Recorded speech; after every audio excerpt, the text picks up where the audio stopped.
I want to tell you this is my ninth G4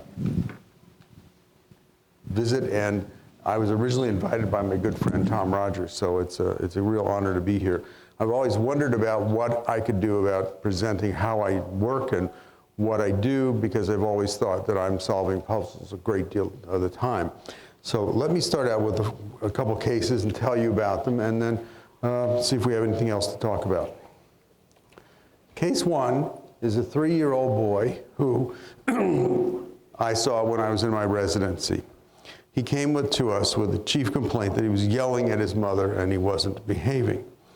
Significant history was that his father had died of a heroin overdose. We evaluated him to see if he needed any medication. There was no need for that at all.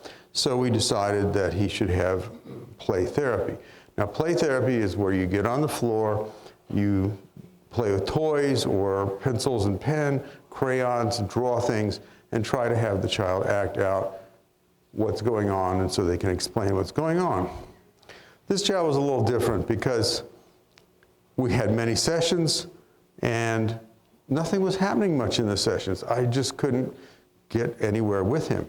But I did develop a relationship with him, and there'd be times when his appointment came and I didn't have to look for him. I would look down and there was somebody hanging on my leg, just hanging on, and he would just be there and look up at me, and then he started grabbing my beeper. And I went, what's going on here? And he would go, with the beeper, he'd go, rah, rah, rah, rah, rah, rah, rah, rah. I didn't understand what was going on. I had no idea. But every time he would come, this would happen. He'd grab my leg, he'd grab the beeper, rah, rah, rah, rah, rah, rah, rah. We were then in a session, and we were doing what we had been doing before. We were sitting on the floor, and all of a sudden, I felt a very gentle push.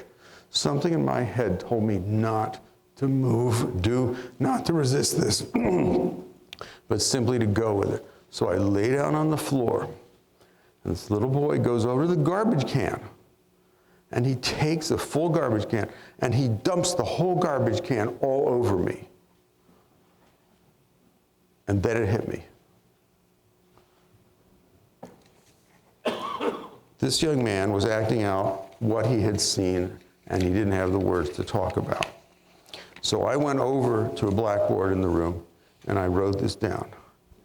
And it said, I saw everything when my father died, and I want to talk about it with my mother. And he goes, yes, yes, yes, yes, yes, yes, yes.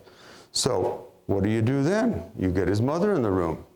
So we brought his mother in the room, and she said, it's impossible. I don't believe it. He never saw it. And the more she thought about it, the more she said, maybe that's true. And then at that point, we had a big breakthrough. He was able to start talking with her. Things got much better. All the behavior was much better, and things were much better. I want to emphasize that what he was doing, instead of playing with the little toys on the floor or the crayons or whatever, he used me as a giant doll. And he used the beeper to imitate the walkie-talkies that the paramedics and the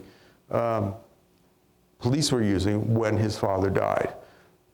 The act where he pushed me on the floor, he was acting out the funeral where his dad was being put in the ground and buried. So that's why he dumped all that stuff on me. I have a second case. The second case is a 35-year-old man. He had relationship problems with his family, especially his father. Significant history was that the family had lived in a concentration camp, but the family never talked about it. Treatment, no need for medications, psychotherapy. So I started talking with this young man, and he keeps telling me this story. And I've heard this story before because I've taken care of a number of survivors of the Holocaust. The families never talk about what's going on. The kids are always deferring to the parents. They're never doing what they really want to do. And it creates a lot of problems in those families. I said, I got this. I know what's going on. But there were some problems with this case. And I just couldn't, it bugged me. What were the problems? The family had lived together in the concentration camp. What? That doesn't happen very often. The entire family survived. No relatives died during this situation. And his brother was classified as chubby. People would make jokes about him when he was in the camp. What's going on? Well, there was another problem too. This family was not Jewish. So I went to our next session and I said to him, something's wrong here. This story stinks. I want you to go back to your dad and tell him that you don't believe his story anymore and you want to know the truth. And he did, came back the next session. And it turns out that the family had been recruited by the Nazis to work in the camp, and they were not kept in the camp where the prisoners were. They were outside. They were never paid. They were essentially slaves. But they were in the camp. So he went back and told when he did that, and his dad told him the story, this shattered this family myth that they had, that they were victims of the camp and dad was a victim and all that. But it dramatically changed what the structure of the family was and what was going on. I cannot tell you how I solve some of these puzzles, and I can't teach you what I do other than by relating these cases. This is what I do, and these are some of the most difficult puzzles that I've had. They're not physical in nature. So I'm Dr. Estroff, and these are the puzzles I solve. Thank you very much.